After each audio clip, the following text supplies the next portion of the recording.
नमस्कार aspirants, welcome to wrestler. तो जैसे कि हमारा कमिटमेंट था आपके पास कि हम एनसीईआरटी का जो डिटेल डिस्कशन है उसके सेशन हम रखेंगे, उसके बारे में प्रैक्टिस करेंगे। तो उसी के साथ मैं गुलशन हमारे पहले वीडियो के साथ हाजिर हूँ आपके सामने। और आज के इस वीडियो में हम इकोनॉमिक्स के बारे में डिस्कस करेंगे, इकोनॉमिक्स के बारे में पढ़ेंगे। तो जैसा आपको पता है, इकोनॉमी जो होता है वो प्रीलिम्स और मेंस दोनों के पॉइंट ऑफ व्यू से बहुत ही इंपॉर्टेंट टॉपिक हो जाता है आपकी यूपीएससी सिविल सर्विस में। इसलिए हमारी टीम ने यही सोचा कि स्टार्ट इसी से करते हैं, क्योंकि इसके रिलेटेड आपको करंट अफेयर्स डेली बेसिस पे आता रहता है। ठीक है, तो इकोनॉमिक्स का जो सब्जेक्ट है वो मेरे द्वारा लिया जाएगा, पूरा सेशन जो है वो मैं ही लूंगा। और इकोनॉमिक्स आपका जैसे एनसीईआरटी में क्लास 9th 10th दोनों में है, फिर 11th और 12th में फिर से पढ़ना है आपको। तो 9th क्लास हम स्टार्ट करेंगे। और जैसा आपको पता है 9th क्लास के फर्स्ट चैप्टर जो है वो है the story of village Palampur. ठीक है, तो इस टॉपिक में जाने से पहले, क्योंकि किसी भी चीज में, जैसे मैंने पिछले वीडियो में बोला था कि आप किसी भी युद्ध में अगर जा रहे हो, किसी भी जंग में आप जा रहे हो, कहीं भी फाइट करना, तो आप पहले ये देखना ओपोनेंट कैसा है। हमने पिछले वाले वीडियो में हमने अपने ओपोनेंट को देखा था, यूपीएससी होता क्या है। अभी हमारे पास हथियार क्या है ये देखने की बात है। हथियार क्या है हमारा? यूपीएससी क्रैक करने के लिए हमारा हथियार है हमारा नॉलेज। हम सिर्फ अपने नॉलेज के बदले जीत सकते हैं। तो नॉलेज कहाँ से मिलेगा? प्रैक्टिस करने से, पढ़ने से, प्रैक्टिस करने से, रेगुलर प्रैक्टिस करने से मिलेगा। आप कोई भी तलवार खरीद लेंगे, कोई भी बंदूक खरीद लेंगे, अगर वो पड़े पड़े जंग लगेगा तो युद्ध के मैदान में वो काम नहीं आएगा, वो सिर्फ शोपीस बन के रह जाएगा। तो नॉलेज को शोपीस नहीं बनाना है। रोज उस पर प्रैक्टिस करिए, रोज टेस्ट प्रिपेयर करिए और उसको धार करके रखिए। तो with this note let's start the chapter the story of village Palampur. तो इस चैप्टर में क्या है, क्या पढ़ना है हम इस चैप्टर में? ये जो चैप्टर है ये आपका इकोनॉमिक्स का फर्स्ट एंड फॉरमोस्ट ये आपको पढ़ाएगा। ठीक है, इकोनॉमिक्स जो है उसका मीनिंग क्या है, मतलब क्या है इकोनॉमिक्स का? इकोनॉमिक्स का स्ट्रेट शॉर्ट मतलब ये है कि किसी भी एंटिटी का कहां से इनकम हो रहा है, फिर कहां पे वो खर्च हो रहा है। ठीक है, इकोनॉमिक डिटेल में पढ़ने चाहे तो बहुत कुछ है, लेकिन बेसिक ये है कि आपके सोर्सेस ऑफ इनकम क्या है और सोर्सेस ऑफ आपके एक्सपेंसेस क्या है। यही है बेसिक इकोनॉमिक्स। किसी भी जगह का हो, किसी भी इंसान का हो, किसी भी कंपनी का हो, मतलब जैसे किसी भी एंटिटी का कहाँ से पैसा आ रहा है, कहाँ जा रहा है, और जहां से पैसा आ रहा है उसका कैसे डेवलपमेंट हो, और जहां पैसा यूज हो रहा है, जहां पैसा इन्वेस्ट हो रहा है उसका कैसे डेवलपमेंट हो। यही होता है बेसिक ओवरव्यू ऑफ इकोनॉमिक्स। तो हम इस चैप्टर में क्या पढ़ेंगे? इस चैप्टर में हमको एक यूपीएससी एस्पिरेंट के पॉइंट ऑफ व्यू से देखना है इसको, ना कि क्लास 9 के बच्चे के पॉइंट ऑफ व्यू से। क्लास 9 का बच्चा पहली बार के लिए इकोनॉमिक्स पढ़ रहा है, तो उसके लिए एक स्टोरी बना के इसको दिया गया है कि विलेज पालमपुर करके है, एक्स वाई जेड जो भी। हमको क्या पढ़ना है? हमको ये पढ़ना है कि उस विलेज से हमें क्या सीख मिल रही है, हमको क्या सीखना है उससे। ये नहीं कि वो विलेज पालमपुर क्यों है, क्या है, कहाँ पे है, ये नहीं ढूंढना है।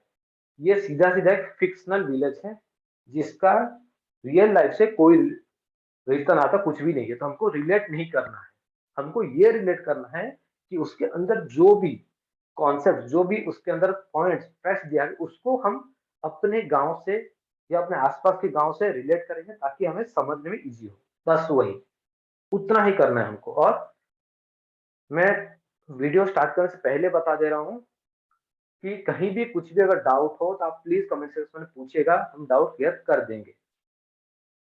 प्रिपरेशन में किसी भी टाइप की कमी ना हो आपकी। चलिए देखते हैं फिर। तो इस चैप्टर में क्या पढ़ेंगे? इस चैप्टर में हमारा जो थीम है चैप्टर का, जो पढ़ना है हमें, वो है प्रोडक्शन के बारे में। उत्पाद, उत्पादन जिसको बोलते हैं, प्रोडक्शन। क्या होता है प्रोडक्शन?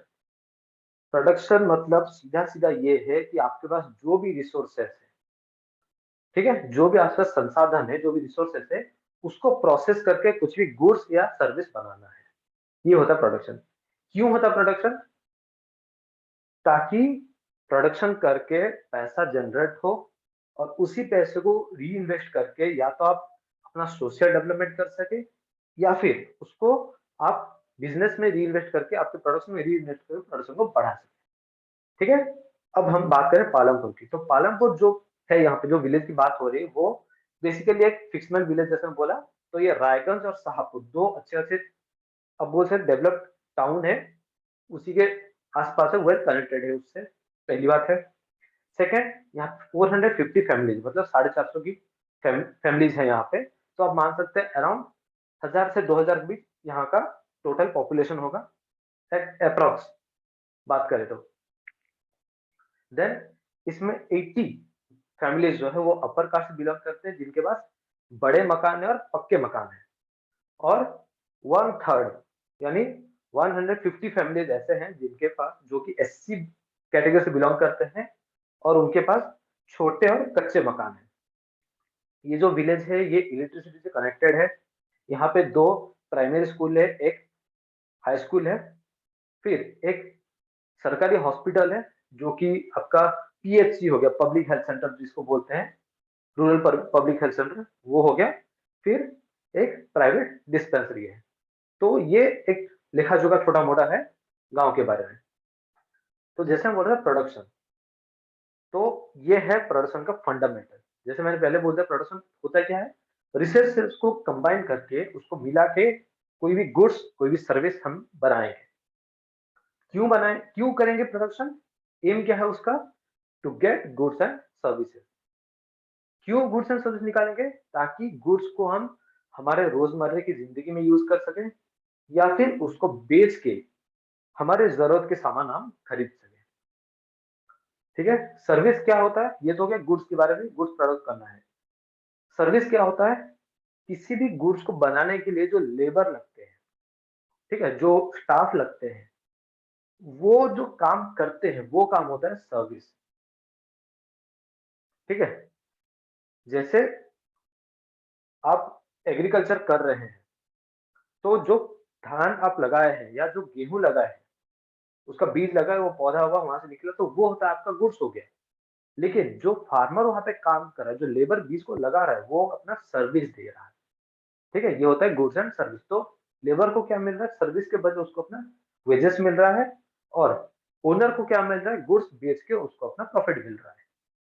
ठीक है, तो टाइप्स क्या क्या होता है, कितने प्रकार के प्रोडक्शन हो सकते हैं? देखिए, प्रोडक्शन अगर बात करें तो एक बहुत काफी उसका एक इलेबोरेटेड हो जाता है, लेकिन हम क्योंकि स्टार्टिंग कर रहे हैं तो स्टार्टिंग में हम बेसिक से समझेंगे पूरा।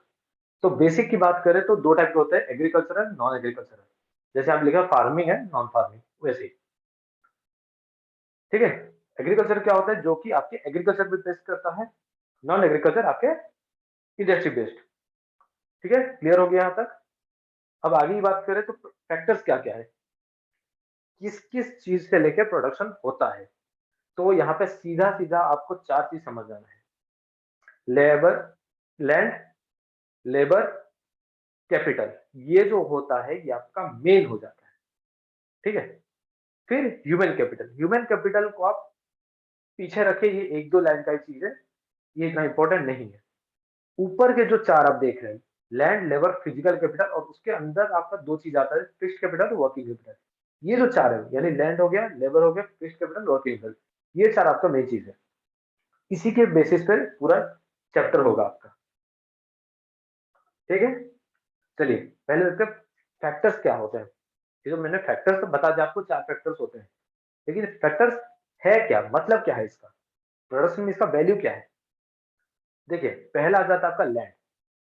ठीक है, अगर लैंड की बात करें तो यहाँ पे सीधा से लिखा है, land is a fixed resource and, ठीक है, यहाँ क्या है? Fixed resource. तो ये एक इंपॉर्टेंट चीज है आपका। ठीक है, और factor of production, increase the productivity. ये आप नोट करते जाइए। अगर आप स्क्रीनशॉट ले रहे हैं तो वेल एंड गुड, अगर आप लिख रहे हैं पॉइंट तो नोट करिए, इसको हाईलाइट कर दीजिए। देखिए लैंड क्या होता है, लैंड आपका फिक्स्ड होता है। कहीं पे भी आप देखेंगे लैंड फिक्स्ड होता है। लैंड आप बढ़ा-चढ़ा नहीं सकते हैं उसको। अगर आपके अगर धरती पे हो गया आपके किसी जगह पे, मान के छोटा-सा आइलैंड है, वहाँ पे 100 एकड़ जगह है, तो 100 एकड़ ही है। आप पानी को भी लैंड में हिसाब नहीं कर सकते। आप जाके खेती नहीं कर सकते समंदर में, आपको लैंड पे ही करना है। तो land is a fixed resource, a limited resource. वो सिर्फ ट्रांसफरेबल है कि आपके पास पैसा है, आप ज़मीन खरीद लिए, कल को आपको बेचना है, आप बेच दिए, मैं खरीद लिया, मेरे से कोई और खरीद लिया, तो ये इंटरचेंज होगा ये बस, ये नया नहीं होता है, ठीक है? Land is a fixed resource. Second point क्या है लैंड का कि ये एप्रिशिएबल है हमेशा, इसका एप्रिसिएशन होता है, डेप्रिसिएशन नहीं होता। लीस्ट केस में ये बस डिप्रेशन होता है, rarest of the rare case में। कि कहीं अगर कुछ उसका प्रोडक्टिविटी खराब है, कुछ भी प्रॉब्लम हो तब जाके होता है, नहीं तो लैंड हमेशा रेट बढ़ता है लैंड का। एक और पॉइंट क्या है इसमें कि लैंड अपना फर्स्ट एंड फॉरमोस्ट चीज हो जाता है किसी भी चीज का प्रोडक्शन के लिए। अगर आपका जमीन नहीं है, कोई जगह नहीं है आपका, तो आप कहाँ से बिजनेस स्टार्ट करेंगे, कहाँ से प्रोडक्शन स्टार्ट करेंगे? अगर एग्रीकल्चर बेस्ड करेंगे तो वहां पे आपको जमीन चाहिए। अगर आप फैक्ट्री बेस्ड करेंगे या आपका इंडस्ट्री बेस्ड करेंगे तो उसके लिए भी आपको जमीन जरूरत है, ठीक है? ये हो गया लैंड। अब आ जाते हैं लेबर पे। लेबर वो इंसान होता है जो आपको आपका काम करके देता है। मतलब अगर आपको जो भी प्रोडक्शन करना है, प्रोडक्शन करता कौन है? लेबर करता है, ठीक है? लेबर दो तरीके से हो जाते हैं, जैसे कि मैनुअल हो गए या एजुकेटेड हो गए। मैनुअल वो होते हैं जो कम पढ़े लिखे होते हैं या बिल्कुल पढ़े लिखे नहीं होते, जो कि जनरली मजदूरों का काम करते हैं। और एजुकेटेड लेबर कौन होते हैं? एजुकेटेड लेबर उनको कहते हैं हम जो कि पढ़े लिखे होते हैं, या थोड़ा हो या फिर ज्यादा भी हो, ठीक है? वो हो जाते हैं एजुकेटेड लेबर। फिर आता है आपका कैपिटल, फिजिकल कैपिटल। देखिए फिजिकल कैपिटल में दो चीज आती है, फिक्स्ड कैपिटल आ जाता है और वर्किंग कैपिटल आ जाता है। फिक्स्ड कैपिटल क्या है? ये वो चीज है जो आपको एक बार खरीदना है और सालों साल चलाना है उस पे, ठीक है? वर्किंग कैपिटल क्या होता है? वो आपको साल दर साल उसको खरीदना पड़ेगा, बार बार खरीदना पड़ेगा, वो होता है आपका वर्किंग कैपिटल, ठीक है? फिक्स्ड कैपिटल क्या है? जैसे आपका हो गया, आप किसी भी एग्रीकल्चर बेस्ड है, आपका 10 एकड़ जमीन है, आपको वहां पे खेती करना है, तो आपका फिक्स्ड कैपिटल क्या होगा? आपका मशीनरी हो गया, ट्रैक्टर आप खरीदना है, या आप चाहे तो हार्वेस्टर खरीदना है वो भी आ जाएगा, या आप टूल्स खरीदना है, आपको गड्ढा खोदना है कहीं पे, कहीं हमको पानी डालना है तो आपको जार चाहिए, वो सब आपका टूल्स हो गए, तो वो सब टूल्स खरीदना है, ठीक है? या पाइप बिछाना है पूरा, तो वो सब आपका टूल्स हो गए। अब वर्किंग कैपिटल क्या है? आप ट्रैक्टर का ये तो नहीं कि आप हर साल ट्रैक्टर खरीदते रहेंगे, बेचते रहेंगे, खरीदते रहेंगे, बेचते रहेंगे, वो तो नहीं हो, ट्रैक्टर खत्म तो नहीं हो जाएगा ना। लेकिन ट्रैक्टर में डलने वाला जो फ्यूल है आपका, जो डीजल डलता है, वो तो आपका खत्म हो जाएगा, तो फिर से डीजल डालना पड़ेगा आपको। तो वो जो डीजल है वो होता है आपका वर्किंग कैपिटल। वैसे ही सेम अनदर एग्जांपल हम देखें तो, जैसे आप बीज लगा दिए, 1 किलो बीज लगा दिए तो उसका पौधा हो गया, आपका फसल आपका हो गया खत्म। अगले साल फिर से अगले सीजन में आपको फिर से बीज डालना ही पड़ेगा, तो वो होता है आपका वर्किंग कैपिटल। ये आपको बार बार करना पड़ता है। आई थिंक यहाँ तक क्लियर हो गया होगा। अब आगे चलते हैं लैंड। देखिए यहाँ जो है, ये एक सीधा सीधा लेखा जोखा है कि कंडीशन क्या है लैंड का और एग्रीकल्चर। देखिए पहले जैसे हमने बोलते कि लैंड फिक्स्ड है और स्कैर्स है, एक लिमिटेड लैंड है और उसकी कमी है। तो कमी को कैसे दूर किया जा सकता है? जितने भी हमारे वेस्ट लैंड है, जहाँ पे कि हम डंपिंग यार्ड बना रखे हैं, ठीक, बड़े बड़े सिटी के बाहर डंपिंग यार्ड बना हुआ है, गांव एरिया में देखेंगे तो अनकल्टिवेबल लैंड है, जहाँ पे की खेती नहीं हो रहा है, उसको हम कल्टिवेबल में कन्वर्ट कर सकते हैं। एक और ये है जो वेस्ट लैंड है, मतलब वहां पे खेती कर नहीं रहे, वो बस पड़ा है, उसकी कंडीशन ठीक है, हो सकता है, लेकिन कर नहीं रहे, उस पे हम करेंगे। और इंडिया के रूरल इंडिया जो है उसकी बात करें तो 70% फार्मिंग पे ही डिपेंडेंट है, ठीक है? 70% जो लैंड है अपना वो फार्मिंग के लिए है। और अभी का सीजन ये है, अभी का सीन ये है कि कई जगह ऐसे जहां पे ट्रिपल क्रॉप्स हो रहा है। क्यों? इरिगेशन की वजह से। ठीक है। कैसे इरिगेशन कर रहे हैं? आपके ट्यूबवेल्स हो गए, पर्शियन व्हील्स हो गए, ये रूरल इंडिया में हो रहा है। और अभी ये सिस्टम है कि कैनल के थ्रू भी पानी पहुंच चुका है रूरल इंडिया में, तो उसका भी कोई टेंशन नहीं है। और यहाँ पे अगर पालमपुर की हम बात जैसे कर रहे हैं यहाँ पे, तो वहां पे भी ये बता रहा है कि 3 क्रॉप्स वहां पे भी हो रहा है। ठीक है। रेनी सीजन में हो रहा है, खरीफ में हो रहा है, रबी में हो रहा है, तो चेंज कर करके वहां पे मल्टीपल क्रॉप्स हो रहा है। और इंडिया में भी ये बताने की कोशिश कर रहा है कि इंडिया जो रूरल इंडिया है अपना, वहां पे ऐसा हो रहा है आज के डेट में, मल्टीपल क्रॉपिंग चल रहा है। ठीक है। फिर फर्टिलाइजर, पेस्टिसाइड वगैरह यूज करके हम प्रोडक्शन को बढ़ा रहे हैं। ट्रेडिशनल फार्मिंग करके जो काव डंग से होता है, उस ट्रेडिशनल फार्मिंग करके हम हमारे लैंड का जो क्वालिटी है उसको हम मेंटेन कर रहे हैं, उसको हम बढ़ा रहे हैं बल्कि। और एच वाई वी सीड्स जो है, उससे हमारा प्रोडक्शन बढ़ रहा है। और जो खराब होता है, क्रॉप जो खराब हो जाता है, वो उसकी कमी हो रही है। ठीक है, वो घट रहा है, जो कि अच्छी बात है। और केमिकल फर्टिलाइजर से जो प्रॉब्लम है वो मेन है हमारा जो लैंड है। ठीक है। उसकी जो फर्टिलिटी है वो इफेक्ट होता है, और जो हमारा फोना, फ्लोरा एंड फोना जो है, हमारा जो एनवायरमेंट है वो डैमेज।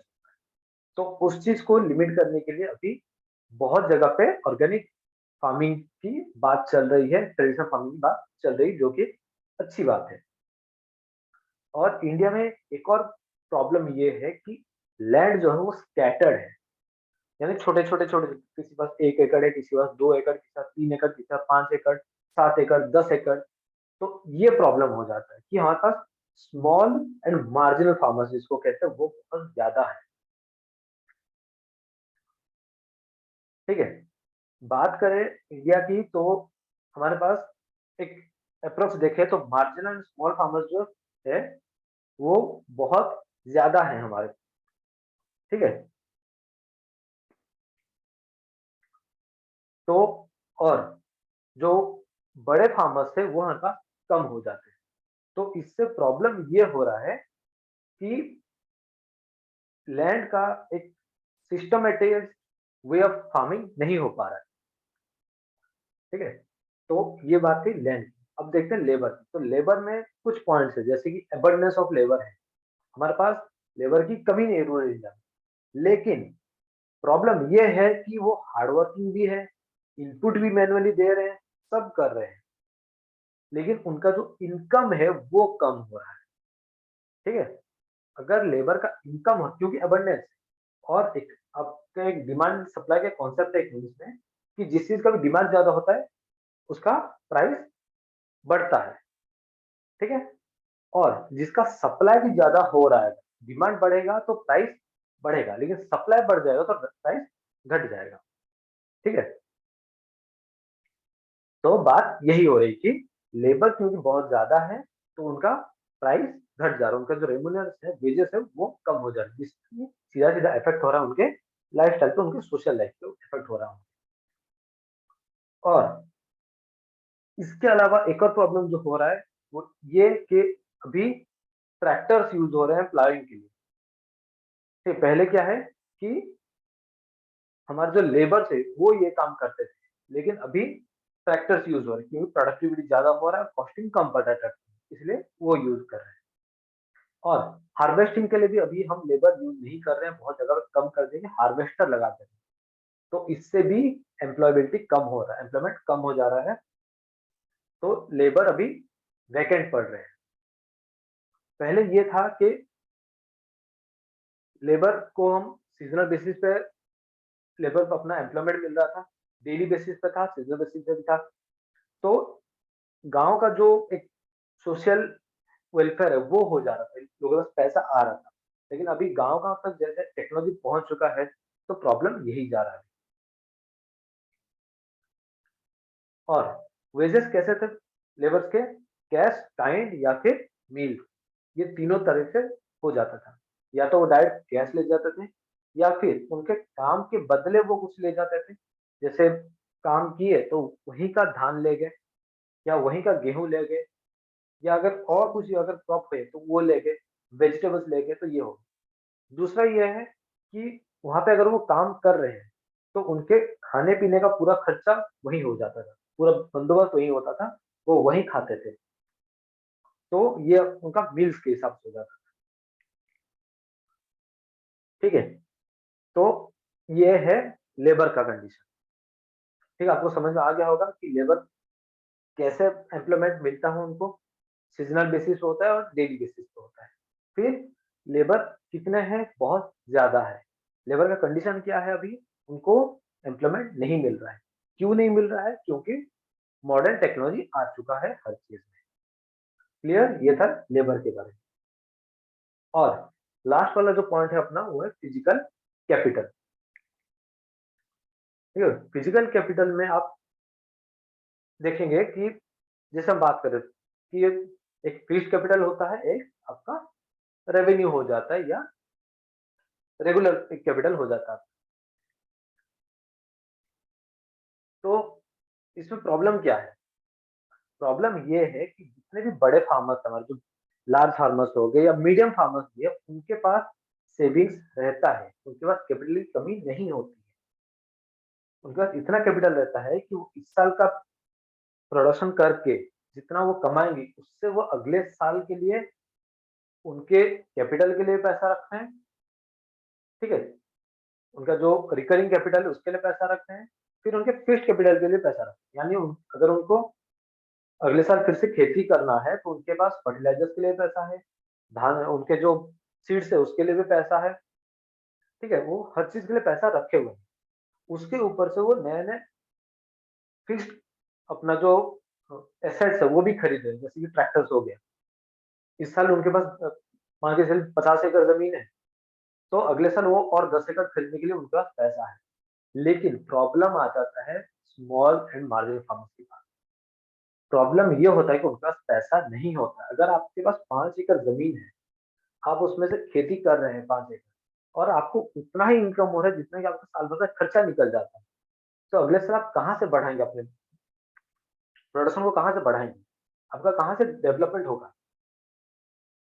तो वो क्या करते हैं, अपने प्रोडक्शन को बढ़ाने के लिए, अपने एग्रीकल्चर को, अपने बिजनेस को बढ़ाने के लिए वो मनी बोरो कर लेते हैं लार्ज फार्मर से। जो गांव में जो बड़े बड़े पैसे वाले जो होते हैं, या फिर आपके बोल सकते हैं गांव के जो प्रधान होते हैं, मुखिया होते हैं, उनसे वो पैसा उधार लेते हैं, और वो भी बहुत हाई रेट ऑफ इंटरेस्ट में लेते हैं। तो होता क्या है कि इस साल अगर कोई 1 लाख दिया है तो अगले साल उसको 1,20,000 चुकाना है। मान के चलिए उसके 1 लाख से अगर 1,20,000 ही उसका निकला है, तो वो by chance, by bad luck, अगर उतना इनकम नहीं हुआ, उस पे तो उल्टा कर्जा पड़ गया, और इसी से एक्सप्लॉइट होते हैं फार्मर्स। तो इसमें यही बताने की कोशिश कर रहा है कि फार्मर्स कैसे एक्सप्लॉइट हो जाते हैं रूरल लाइफ में। और बात करें इंडिया की, तो हमारे पास टोटल 80%, ठीक है, 80% हमारे स्मॉल फार्मर्स जो है वो मनी बोरो करके ही अपना जो प्रोडक्शन है, जो एग्रीकल्चर है, उसको चलाते हैं। तो इस चीज के बारे में हमको बहुत गहराई से सोचना है। यहाँ पे वही बता रहा है कि बहुत गहराई से इसका सोचना है। गवर्नमेंट को भी इसके ऊपर बहुत सारे मेजर्स लेना है। रेट ऑफ इंटरेस्ट क्या होगा? गवर्नमेंट बैंक से ज्यादा जैसे कि लोन मिल सके फार्मर्स को, फार्मर्स के लोन को हम कट कर सकें, सब्सिडाइज कर सके, उनको रिलैक्सेशन दे सकें। ये सब अपने को स्टेप लेना है। और गवर्नमेंट, सारे गवर्नमेंट, आप जितने गवर्नमेंट देखेंगे इंडिया में, फार्मर्स का एक हमेशा मेन मुद्दा रहा है। कोई भी गवर्नमेंट हो, वो अगले गवर्नमेंट को वो अपना अपोज करता है, अपोजिशन में बैठे रहते हैं तो अपोज करते हैं। कोई भी गवर्नमेंट से कोई मतलब नहीं है, हर कोई एक दूसरे को अपोज करते हैं फार्मर्स के रिलेटेड। लेकिन फार्मर्स पहले भी एक्सप्लॉइटेड था और आज भी एक्सप्लॉइटेड है। अब देखने की बात ये है कि फार्मर्स कब अपना हक जो है और एक बेटर लाइफस्टाइल वो अचीव कर पाते हैं। ठीक है? अब आखिरी बात जो है वो है नॉन फार्मिंग एक्टिविटीज कि विलेज में जैसे हम बात करेंगे 70% अबव लोग जो है फार्मिंग एक्टिविटीज में इन्वॉल्व है, एग्रीकल्चर में इन्वॉल्व है। और बच्चे जो लोग हैं, आप एग्जैक्टली 25 नहीं बोल सकते क्योंकि काफी सारे सर्विस सेक्टर में रह जाते हैं। तो जो 24% हम अप्रोक्स लेके चलते हैं यहाँ पे विलेज, तो जो 24% लोग हैं उसमें से क्या हो रहा है, काफी लोग जो है स्मॉल स्केल मैन्युफैक्चरिंग कर रहे हैं, अपने घर में हो गए, ठीक है, या शॉपकीपर्स हैं, ट्रेड कर रहे हैं, ट्रांसपोर्ट सर्विस में है, जैसे कि कोई ड्राइवर हो गए, या फिर कोई गाड़ी में अपना वही मैकेनिक वगैरह है, या फिर शॉपकीपर की बात करें, कोई अपना एक ट्रेडिंग शॉप खोल के बैठे हैं, कोई किराना का दुकान है, किसी का कुछ भी ट्रेडिंग है, तो ये शॉपकीपर्स हैं। फिर स्मॉल स्केल मैन्युफैक्चरिंग हो, जैसे कि घर से कुछ कोई अगरबत्ती बना रहा है, कोई कैंडल बना रहा है, ठीक है, ये सब घर से बन जाता है। तो इस सब में जो लोग हैं वो हो जाता है आपके नॉन फार्मिंग एक्टिविटीज में आ जाते हैं, नॉन फार्मिंग इंडस्ट्री में आ जाते हैं ये लोग। तो अब बात करेंगे ह्यूमन कैपिटल। तो finally you have the human capital which is kind of skilled capital that requires knowledge and expertise to work around. बात करें ह्यूमन कैपिटल की, तो ह्यूमन कैपिटल वो होता है जो जिसके पास स्किल होता है, ठीक है, और उसको नॉलेज और एक्सपर्टीज अगर दे दें हम, एंटरप्राइज में काम कर सकता है वो, ठीक है। तो बोलने का मतलब ये है कि जो ह्यूमन कैपिटल की बात करते हैं उसका मतलब ये है कि वो नॉलेजेबल है और उसके पास स्किल है, वो लेबर से बढ़कर रहता है, ठीक है। तो यही था अपने फर्स्ट चैप्टर में कि प्रोडक्शन क्या होता है, कैसे होता है, कैसे प्रोडक्शन करना है, उसके रिलेटेड उसके सारे फैक्टर्स हो गए, ठीक है। तो आई थिंक आपको क्लियर हो गया होगा सारे चीज। अगर आपका किसी टाइप का डाउट है तो आप कमेंट सेक्शन में हमें जरूर पूछ लीजिएगा। और अब से रोज एनसीईआरटी के बारे में वीडियोस आएंगे, डिस्कशन करेंगे रोज, किसी ना किसी टॉपिक पे किसी सब्जेक्ट हम डिस्कशन करेंगे। तो चैनल को जरूर सब्सक्राइब कर लीजिए ताकि आपका कोई भी वीडियो मिस ना हो जाए। इसके अलावा अगर आपका कोई भी क्वेरीज है तो कमेंट सेक्शन आपके लिए ओपन है ऑलवेज। इसके अलावा हमारे सारे सोशल मीडिया हैंडल्स भी ओपन है, आप वहाँ भी हमें पूछ सकते हैं। वहाँ फॉलो करके आप अपने एग्जाम का प्रिपरेशन वहीं से बहुत अच्छे से कर सकते हैं, क्योंकि हम रेगुलर आपके प्रैक्टिस क्वेश्चंस हो गए, इंपॉर्टेंट टॉपिक्स हो गए, ये सब वहाँ पे अपलोड करते रहते हैं। फाइनली अगर आपको किसी भी टाइप का कोर्स हमसे पढ़ना है, जैसे कि यूपीएससी हो गया, किसी भी स्टेट पीसीएस हो गया, आपके banking, railway, SSC, arm forces हो गए, या किसी भी टाइप के अदर कॉम्पिटिटिव एग्जाम्स हैं, उसके लिए आप हमें जरूर कांटेक्ट कर सकते हैं। और ये सारे कोर्सेज आपको एक अच्छे गाइडेंस से बहुत ही अफोर्डेबल प्राइस में मिल जाएगा। तो with this, thank you, all the best.